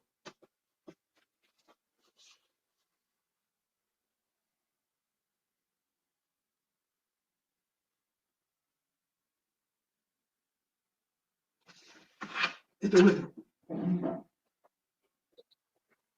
Nos quisieron robar todo. Nos robaron la mitad de eso. Esta banda mafiosa. Esa refinería La Pampilla, que está acá en Lima, por Ventanilla, esa refinería la hizo el gobierno peruano con la plata de los peruanos. Vino Fujimori, el negocio del siglo, ¿no? La remató a los españoles. Y ahora, escúchame, pese a ese descalabro, a esa traición, Petroperú sobrevive. Pero Petroperú es una buena empresa, lo que pasa es que ha tenido malos gerentes, malos directorios, incompetentes, incapaces, corruptos, ¿no es cierto?, nombrados por los presidentes de sus épocas, por Belaúnde, por Alan García, que saquearon Petroperú, por el mismo Fujimori, Toledo. Si esa empresa se coloca en una gerencia técnica, un directorio técnico, no da utilidades para dar de comer a la gente. Y si Petroperú entra a competir con las otras empresas que hay acá en el mercado peruano, si yo fuera presidente de Petroperú, yo abro la competencia y pido que se construya una refinería o refinería con chance, se amplíe, se reconstruya, se repotencia. una refinería moderna con tecnología de punta en Iquitos, otra en Arequipa, y bajan los precios de los combustibles con la competencia, porque Repsol no va a poder competir con una empresa potente, con equipo técnico. Y así haríamos, ¿no es cierto?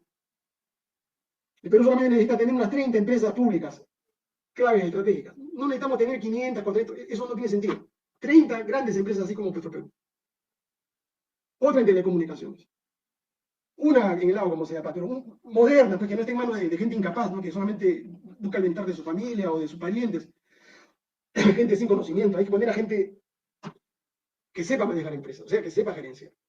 Otra empresa en minería, otra, el CIMA reconvertirla en una empresa poderosa, una empresa de alimentos que destruye el monopolio de Alicor, que es la que encarece los productos. Y seríamos otro país, otra potencia. Yo no soy estatista, por si acaso, pero sé manejar organizaciones empresariales. Yo soy un MBA, soy un DBA, he estudiado, conozco algo, ¿no? Y sé cómo se maneja una organización. Hasta ahora manejo empresas.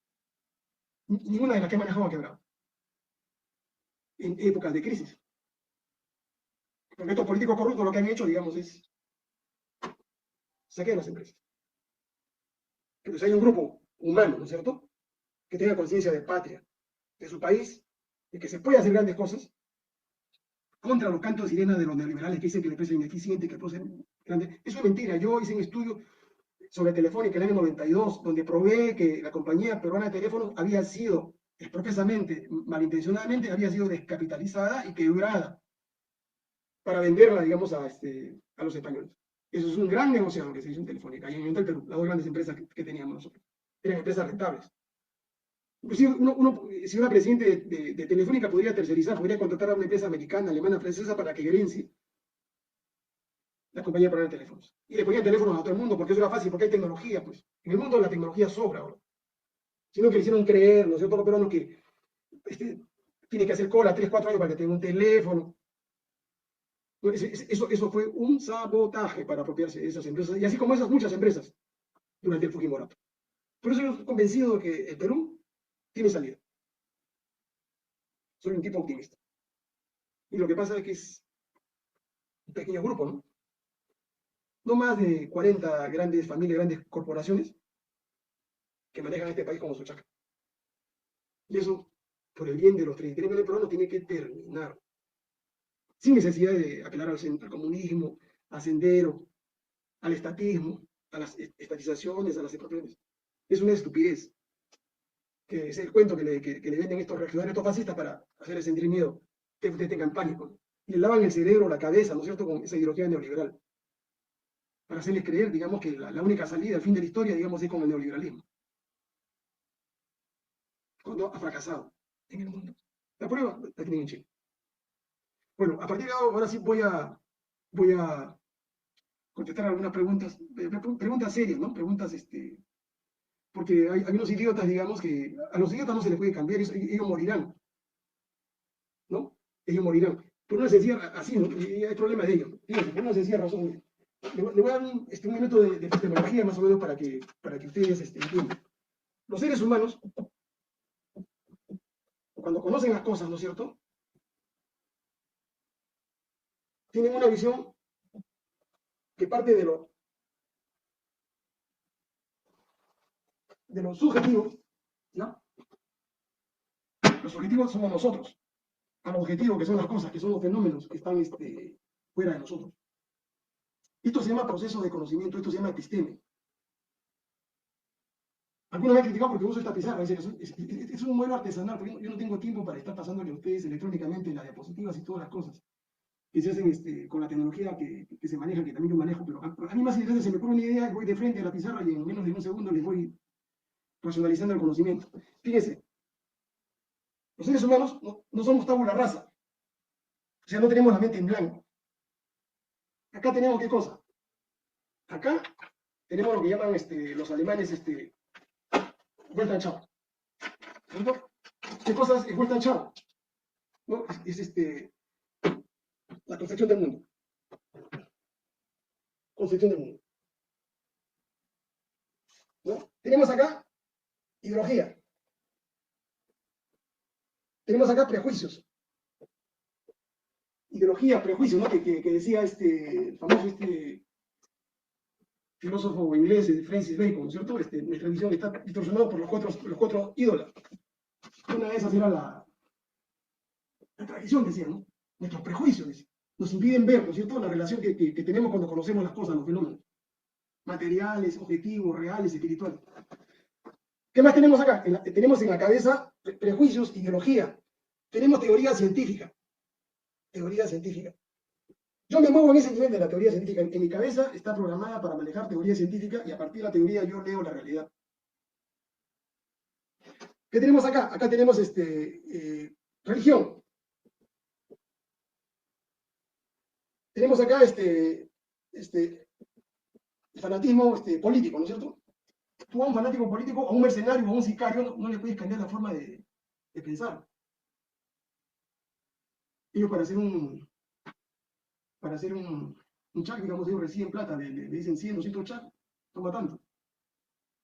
En su cabeza no está, digamos, eso procesado como en fin, están trabajando ellos. Están destruyendo la posición de otra persona y ellos están cobrando. Entonces, el conocimiento, digamos, generalmente de los políticos, la mayoría de los políticos está programado para la mentira. Casi el 99% de los políticos está en el reino de la mentira, eso se llama la doxa. Los científicos nos movemos en el reino del episteme, que es la ciencia. Y el conocimiento científico apunta a la verdad. La verdad duele, claro que duele, pues. No le puede gustar a mucha gente de Perú Libre, lo siento. A mucha gente de Fujimorista, lo siento. A muchos idiotas que están en la televisión que hablan cosas que... No es porque sea soberbio, sino sencillamente porque el conocimiento a ti te abre los ojos. Dice ahí las escrituras, no, la verdad nos hará libres. La verdadera libertad está en el conocimiento, ¿no es cierto?, de la verdad. Eso es lo único cierto. ¿Ya? Y mi cabeza no está programada para dogmas. ¿Ya? Los dogmas también son mecanismos que perturban este conocimiento del fenómeno.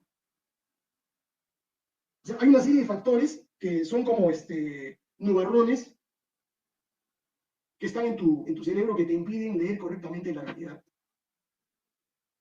Pero el científico no tiene ese problema, porque el científico, lean ahí a Max Weber, ¿no?, que es un sociólogo alemán, ¿no?, el científico y la política. Cuando hacen la distinción entre lo que hace un político y lo que es un científico. Que es un folio interesante. Entonces, nosotros, los científicos, tratamos de acercarnos a la verdad. Que eso disguste, que eso no caiga bien, bueno, pues, es el problema de siempre, ¿no? A Galileo lo quisieron quemar, digamos, la Santa Inquisición por decir la verdad, ¿no?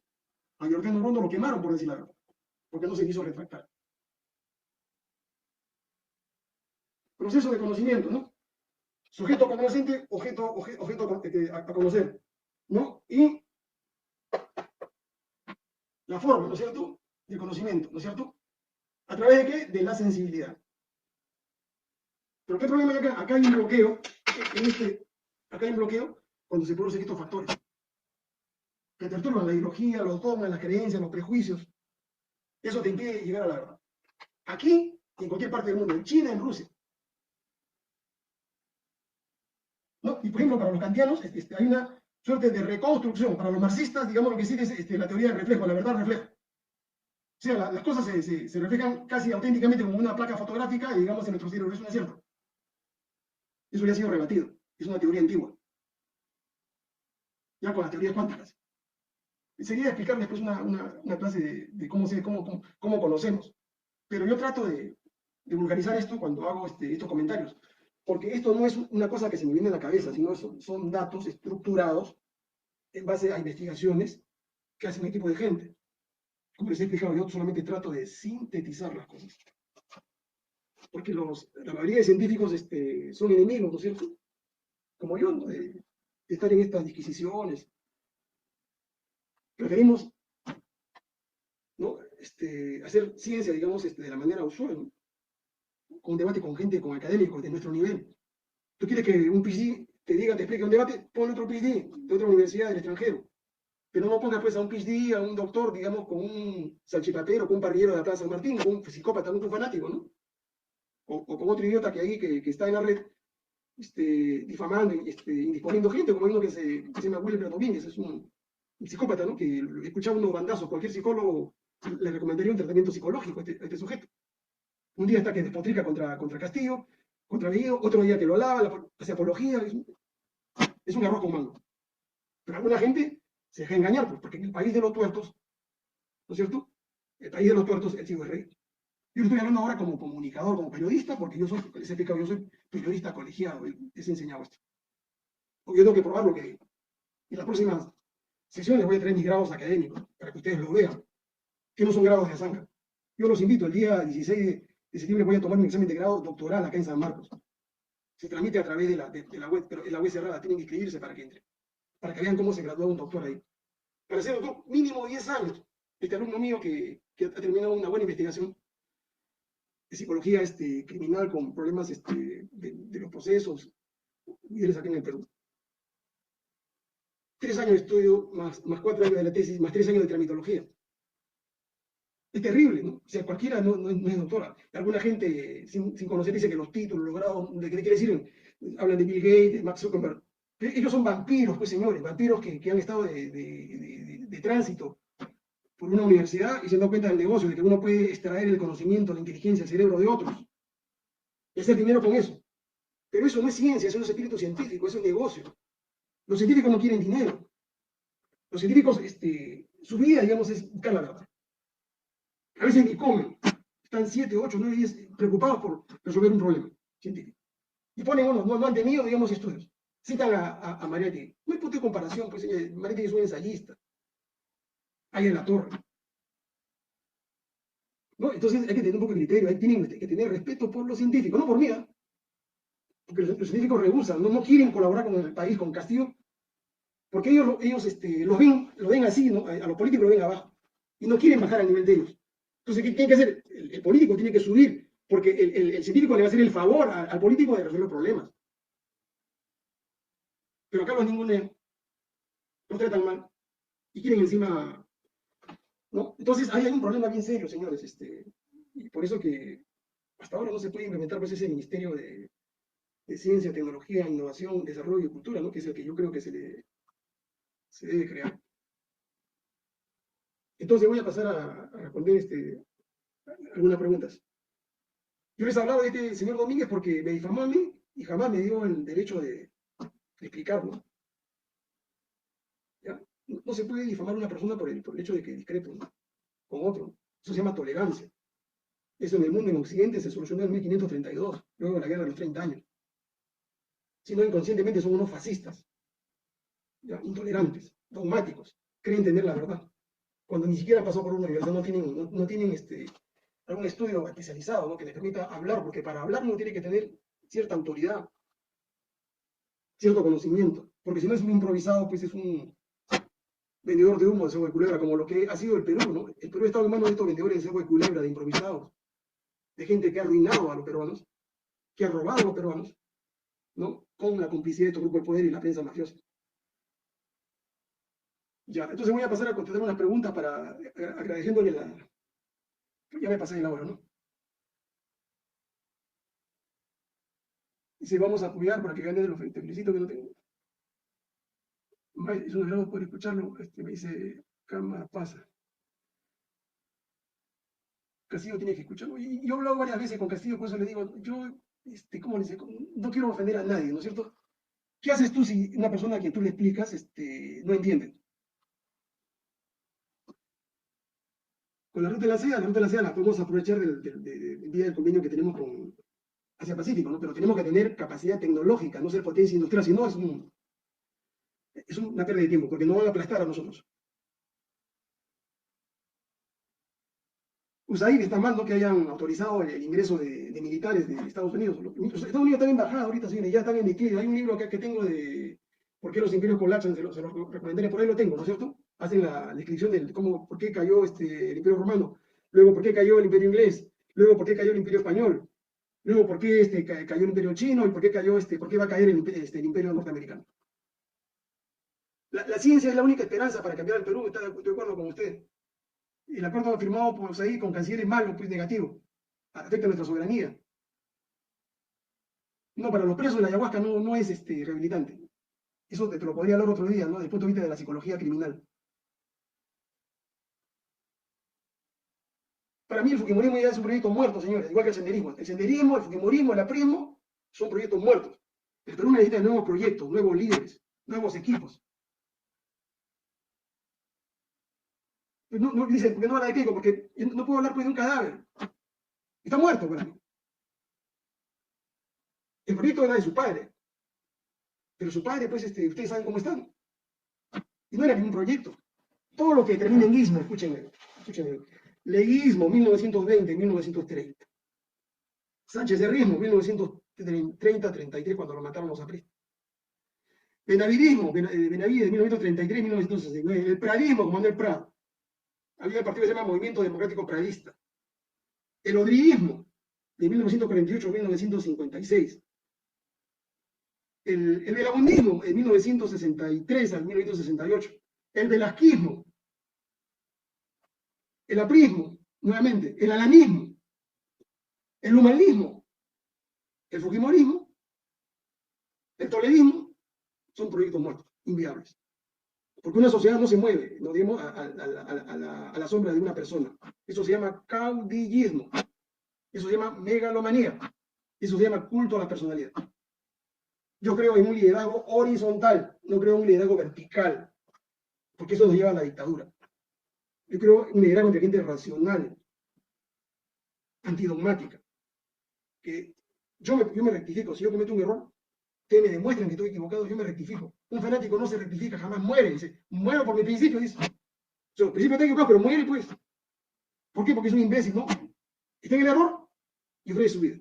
Y no es así, yo no puedo dar mi vida por el partido, eso es una gran estupidez. ¿Cómo voy a dar la vida por mi partido? Voy a dar mi vida a mi familia por mi partido. O sea, primero está el partido, luego está mi familia, luego están mis hijos.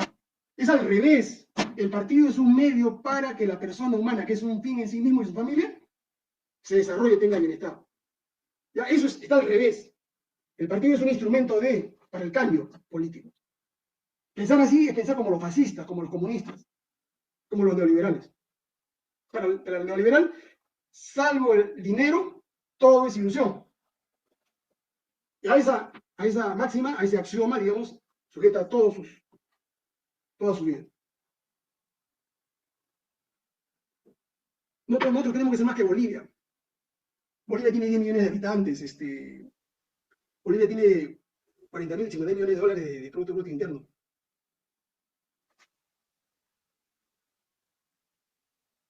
Bueno, yo creo que las cosas están claras. El MOVAES pues, es parte de un proyecto ya que ha capitulado. Pues. Y acabará pues, el MOVAES con su partido si logran inscribirlo. Es inviable, esa es la ideología que transmiten es inviable. Lean ustedes el maoísmo, acá tengo los 10 volúmenes de Mao Zedong y sus escritos militares. El gran problema de Ismael Guzmán, fíjese, aquí tengo la tesis de Ismael Guzmán, ¿no? Que habló sobre la teoría kantiana del espacio y el tiempo. ¿No es cierto? Quiso hacer una tesis sobre ello. Quiso entender, digamos, a Kant, ¿no? Y eso es muy extraño, ¿no? Que estoy hablando del año 58, 60, ¿no? Que no tenía la concepción maoísta, ¿no es cierto? Porque para escribir de Kant, pues, ustedes saben que Kant es el padre del idealismo, ¿no es cierto? Trascendental. Ya es una glosa, un comentario, ¿no? Pero que no entendió la teoría kantiana. Pero con eso se doctoró, pues, en la Universidad de San Agustín, ¿no? Y todo apunta, ¿no es cierto?, a pensar de que el marxismo se lo transmitió su profesor, creo que era Manuel Rodríguez, un profesor de esa universidad, ¿no? No era digamos, un marxista ortodoxo. Y luego cuando se trasladó, digamos, como profesor allá a Ayacucho, y cuando viajó a China 2 veces, cuando lo captaron los chinos, los maoístas chinos, digamos, y le lavaron el cerebro, el hombre vino cambiado, ¿no? Pensando que la vida, digamos, era la guerra popular del campo de la ciudad, ¿no? Y copió toda la fraseología, digamos, de maoísta, ¿no es cierto? Le cambió algunas etiquetas, ¿no es cierto? El gran timonel, se puso la cuarta espada del marxismo, faro de la revolución y todas esas cosas, ¿no? Y eso de Mao Zedong no es un invento de él, ¿no? Hay gente que no conoce pues, la política internacional, ¿no? Entonces es el proyecto inviable, ¿no es cierto? Un proyecto inviable, históricamente, ¿no? Militarmente también, no tiene potencia de fuego.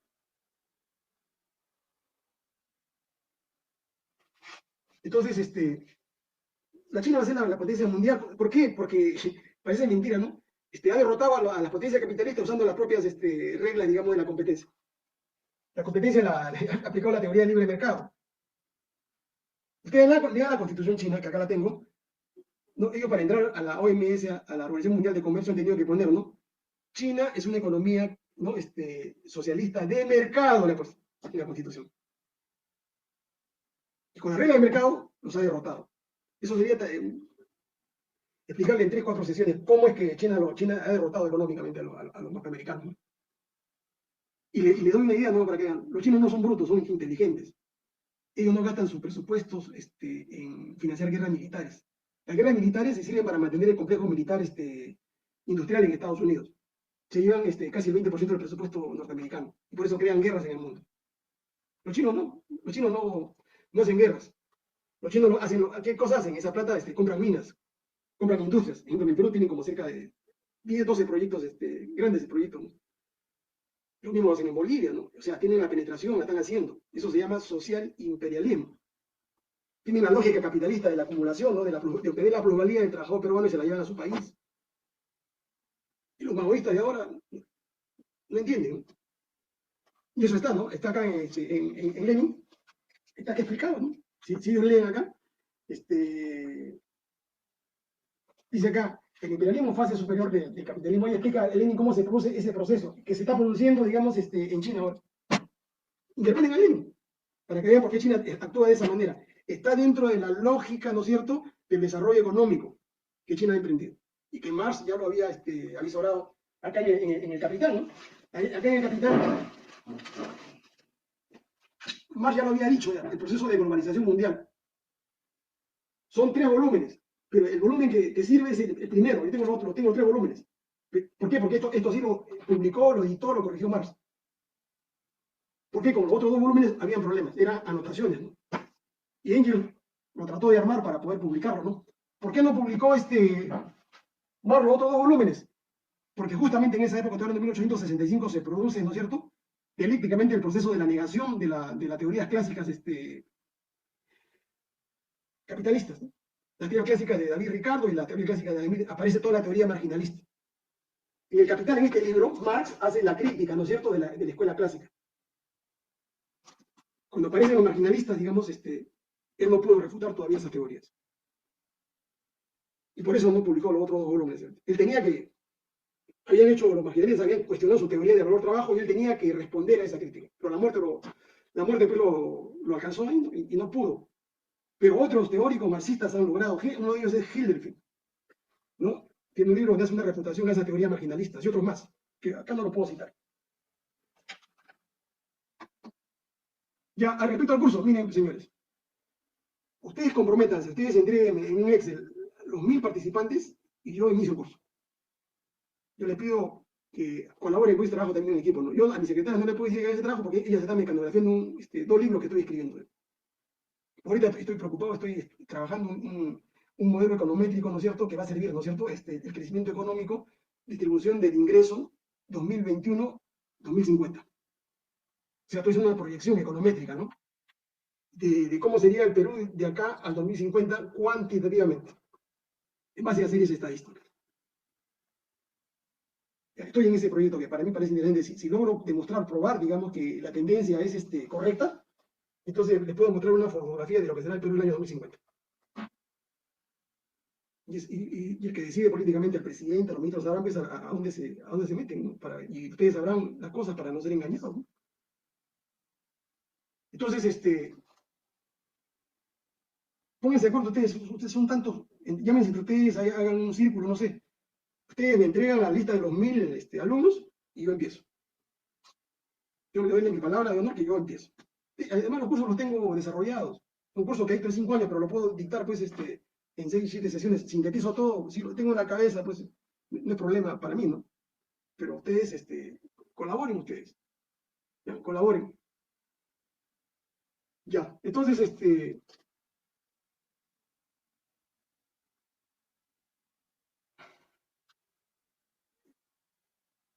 no creo, no hay más, ya, el asunto de la restauración de la Constitución del 79 es una operación de alta cirugía.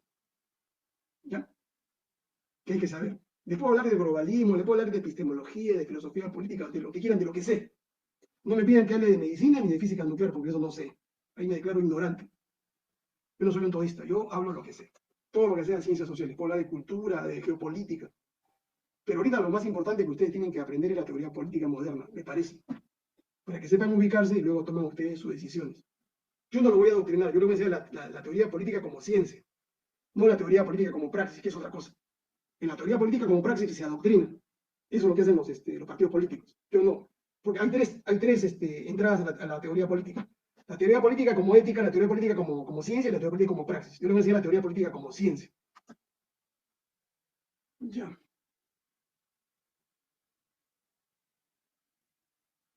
Entonces, caballeros, hemos pasado ya las 2 horas, estamos 2 horas y media, así es que les agradezco la atención.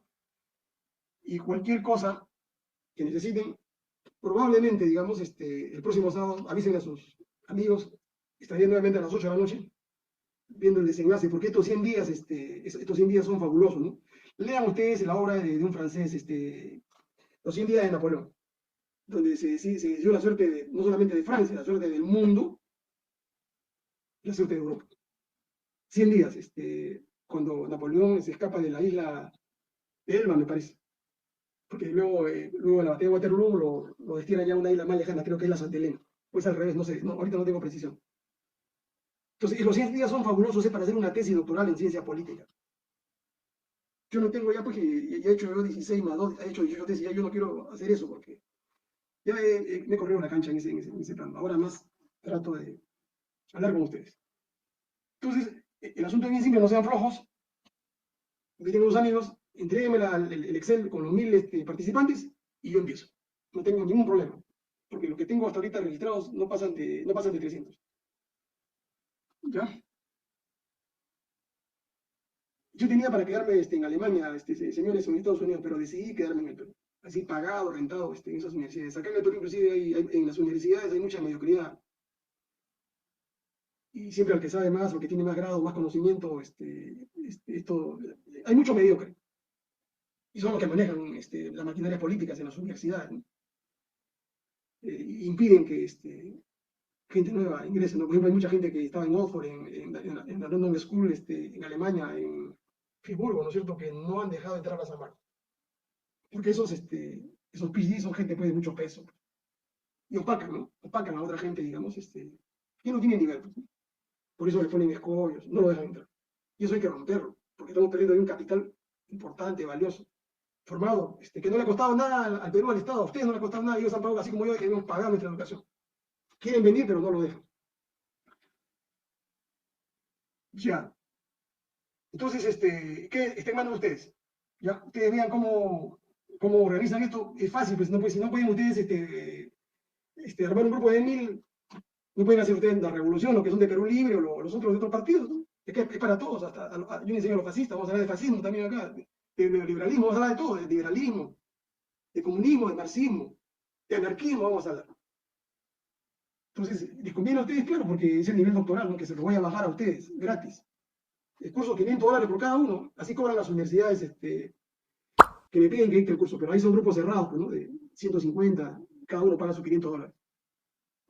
Se los doy dando gratis y no me pidan, pues, más, ¿no? Porque yo también estoy con la garganta destrozada y, al menos en eso, si ustedes tienen esa posibilidad de organizarse, háganlo yo con todo gusto.